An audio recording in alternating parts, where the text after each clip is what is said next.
ஆண்டவர் இயேசு கிறிஸ்துவில் என் பிரியமான சகோதர சகோதரிகளே, நம் ஆண்டவர் இயேசு கிறிஸ்துவின் போதனைகளை கேட்ட பிறகும் வல்ல செயல்களை கண்ட பிறகும் மனம் மாறி அவரை ஏற்றுக்கொள்ள மறுத்த கொராசின், பெத்சைதா, கப்பர்நாவும் நகர மக்களை குறித்து ஆண்டவர் வேதனையோடு பேசியதை பற்றி நேற்று சிந்தித்தோம்.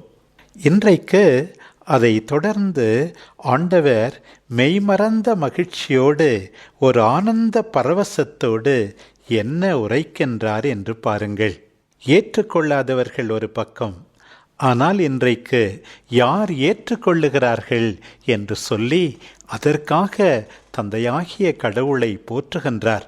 இந்த பகுதியை எம்.ஜே. லக்ராஞ்ச் என்ற அறிஞர் ஆண்டவரின் வாயிலிருந்து உதித்த விலையுயர்ந்த முத்து இது, உன்னதமான கருத்து, ஆழ்ந்த அன்பு, புகழ்ச்சி வெடிக்கின்றது என்றெல்லாம் குறிப்பிடுகின்றார்.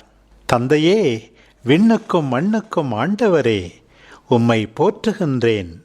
ஏனெனில் ஞானிகளுக்கும் அறிஞர்களுக்கும் இவற்றை மறைத்து குழந்தைகளுக்கு வெளிப்படுத்தினீர்.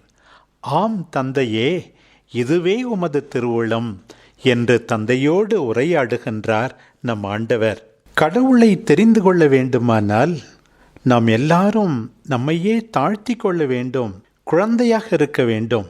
கடவுளை தெரிந்து கொள்ள தடையாக இருப்பது நம்முடைய ஆணவம், இருமாப்பு, தற்பெருமை. தாழ்மையான உள்ளத்தோடு ஆண்டவரை வரவேற்கின்ற சாதாரண மக்கள்தான் ஆண்டவருடைய பிரசன்னத்தை உணர்கிறார்கள். மாறாக ஞானிகளும் அறிஞர்களும் தங்களை பற்றிய எண்ணத்தாலேயே நிறைந்திருப்பதால் ஆண்டவரை தெரிந்து கொள்ள வாய்ப்பே இல்லை.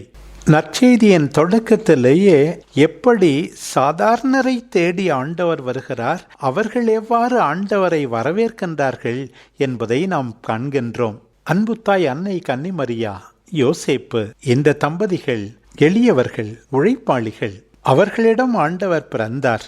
ஆண்டவருடைய பிறப்பின் செய்தி சாதாரண இடையர்களுக்கு அறிவிக்கப்பட்டது.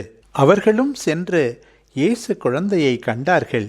கீழ்த்திசையிலிருந்து வந்த ஞானிகள், அவர்கள் ஞானிகள் என்று அழைக்கப்பட்டாலும் அவர்களுடைய விடாமுயற்சி, தாழ்ச்சி, எளிமை அவர்களும் ஆண்டவரை கண்டுகொள்ளச் செய்தது. முதியோர் சிமையோனும் அன்னாவும் கூட ஆண்டவரை கண்டார்கள் ஆலயத்தில். ஆண்டவர் பொது வாழ்வை தொடங்கிய பிறகு கூட சாதாரண மக்கள், எளிமையானவர்கள் ஆண்டவரை போற்றுகிறார்கள், நன்றி கூறுகிறார்கள். ஆனால் அன்றைய யூத தலைவர்களோ அவரை ஏற்றுக்கொள்ளாமல் இருக்க 1000 சாக்குப்போக்கு கூறுகின்றார்கள். அவர் மீது குற்றம் கண்டுபிடிக்கிறார்கள். குழந்தைகளுக்கு, எளியவர்களுக்கு தம்மையே வெளிப்படுத்திய தந்தையாகிய கடவுளை போற்றி அவருக்கு நன்றி கூறிய பின் ஆண்டவர் இயேசு அந்த மகிழ்ச்சியின் நிறைவாக எப்படி தாம் தந்தையோடு நெருங்கிய உறவு கொண்டிருக்கிறார் என்பதையும், அவரை போல தந்தையை அறிந்திருக்கிறவர் வேறு யாரும் இல்லை என்பதையும், அவரே தாம் விரும்புகிறவர்களுக்கு தந்தையை வெளிப்படுத்துவார் என்பதையும் எடுத்துச் சொல்லுகின்றார். பிரியமானவர்களே, எனக்கு எல்லாம் தெரியும், என்னால் எல்லாம் முடியும் என்று நம்மில் யாராவது நினைக்க ஆரம்பித்துவிட்டால் அவர்கள் ஆண்டவரை தெரிந்து கொள்ளவே முடியாது. அத்தகையவர்களுடைய அழிவு அண்மையில்தான் உள்ளது என்பதை இன்றைக்கு நாம் நினைவில் கொள்ள வேண்டும். அசீரிய அரசனின் தற்புகழ்ச்சியை இன்றைய வாசகத்திலே பாருங்கள். தன்னுடைய கைவலிமையால் தான் எல்லாம் செய்தானாம், ஞானத்தினாலும் அறிவு கூர்மையாலும் திட்டங்கள் தீட்டினானாம், எல்லைகளை மாற்றுவது கூட அவனால் முடிந்ததாம், காளை மிதிப்பது போல எல்லாரையும் மிதிப்பானாம், குருவி கூட்டை எடுப்பது போல எடுத்துக்கொள்வானாம், புறக்கணித்த முட்டைகளை பொறுக்குவது போல அவர்களுடைய செல்வங்களை எடுத்துக்கொள்வானாம், யாருமே வாய் திறக்க முடியாதாம். பாருங்கள், எத்துணை இருமாப்பு, ஆணவம். காட் இஸ் இன் கண்ட்ரோல், கடவுள்தான் எல்லாருக்கும் பெரியவர், எல்லாரையும் வழிநடத்துகின்றவர் என்பதை உணராத தற்பெருமை பிடித்த அந்த அசீரிய மன்னனுக்கு ஆண்டவர் பாடம் புகட்டுகிறார். ஆண்டவர் அசீரிய மன்னனுக்கு கேட்கின்ற கேள்வி, கோடரி வெட்டுகின்றவனை விட பெரியதாகிவிடுமா? அறிவாள் அறுப்பவனை விட பெரிதா? கைத்தடி அதை தூக்கி வீசுபவனை விட பெரிதா? கோலானது அதை பிடித்திருக்கிற மனிதனை விட பெரிதா? அப்படி இருக்கும்போது நீ எப்படி வீண் பெருமை பேசலாம்? இதையெல்லாம் நீ உணராததால், நீ தாழ்ச்சியோடு நடக்காததால், வீண் பெருமை பேசியதால், என்னுடைய அரசாட்சியை ஏற்றுக்கொள்ளாததால் உன் படை வீரர்கள் மீது கொள்ளை நோயை அனுப்புவேன், உன்னுடைய தற்பெருமையை எரித்து போடுவேன் என்கிறார் ஆண்டவர். பிரியமானவர்களே, தலையான பாவங்களில் முதல் பாவம் இந்த ஆணவம்தான், அகங்காரம், செருக்குதான். இதுதான் மற்ற பாவங்களுக்கெல்லாம் காரணம். செருக்கு மிக்கவர்கள் ஆண்டவருடைய அரசாட்சியை, வல்லமையை ஏற்றுக்கொள்வதில்லை, அடுத்தவர்களை மதிப்பதில்லை, தங்களையே மையமாக வைத்து அவர்களை பற்றியே பெருமை பேசிக்கொண்டு தெரிவார்கள்.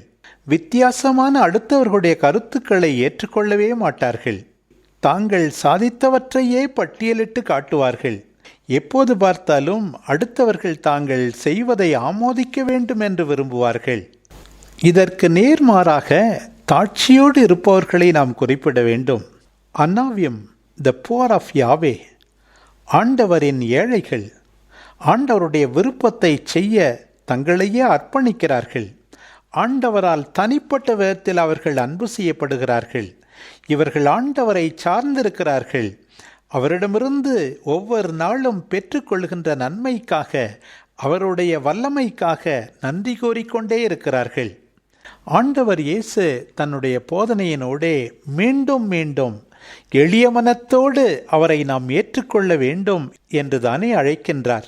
பவுலடியார் கூறுவது போல, உண்மையாகவே நாம் அன்பால் நிறைந்திருந்தால் நாம் தற்புகழ்ச்சி கொள்ள மாட்டோம், இருமாப்பு அடைய மாட்டோம். கொரிந்தியருக்கு எழுதிய முதல் திருமுகம் 13ஆம் அதிகாரம் 4வது வசனம்.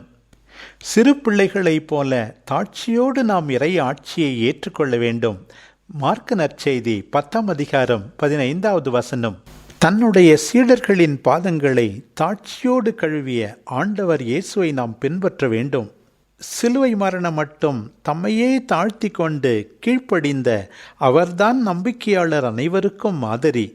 நம் அன்புத்தாய் அன்னை கன்னிமரியாள் தன்னுடைய புகழ்ச்சி பாடலில் உரைத்தது போல, அவர் தாழ்நிலையில் இருப்போரை கண்ணோக்குபவர், உள்ளத்தில் செருக்குடன் சிந்திப்போரை சிதறடிப்பவர், வலியோரை அரியணை நின்று தூக்கி எறிபவர், தாழ்நிலையில் இருப்போரை உயர்த்துபவர்.